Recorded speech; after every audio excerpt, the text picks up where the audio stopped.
Carolina. So, and they're aspartame detox centers. But it's a very serious thing. That's why we have an aspartame information list, so we can help people as they get off of it. Okay, let's go to Carol in Arlington, Virginia on the wildcard line. Carol, go ahead. Welcome to the program. Hi. Hi. I wanted to ask, there's a small beverage company called Zevia that makes different sodas that have stevia, but it also has the erythritol in it. Mm-hmm. They make their own erythritol. It's not some cheap chemical, extraction process that are used by the bigger beverage companies.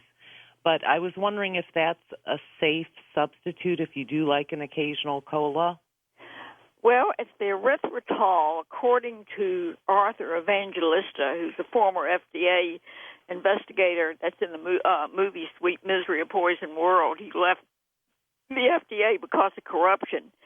And he said that mixture with the stevia is what's causing everybody to have all these problems. And I'm telling you, I'm just covered up with complaints. Now, they may be getting their erythritol from somebody else, but there's no way of knowing if it's going to have the same effect. And the only way that we know is the complaints coming in. And on Truvia, you can go to Google and put in Truvia complaints and read what the people are experiencing. Betty, give us your websites and what's new. www.mpwhi.com.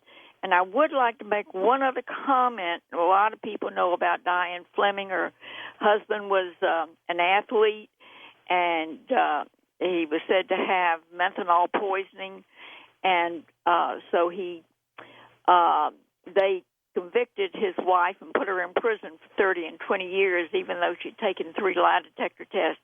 And if anybody would like to help, there is a way they can help now if they'll email me, because this is very, very important. Yeah, you're convinced aspartame did the guy in, right? Well, we had 5 or 6 doctors look at the autopsy and said that's aspartame. And then a toxicologist came along, and he said, well, it looks like, because there was 3 times the amount of creatine that he mixed in just before he died, that the creatine actually did it. Well, the creatine interacts with the aspartame, and the man was on 9 drugs, and he was playing basketball 4 times a day. It's an amazing story, and he became very, very ill. Thanks, Betty. We'll be back in a moment. Code 3.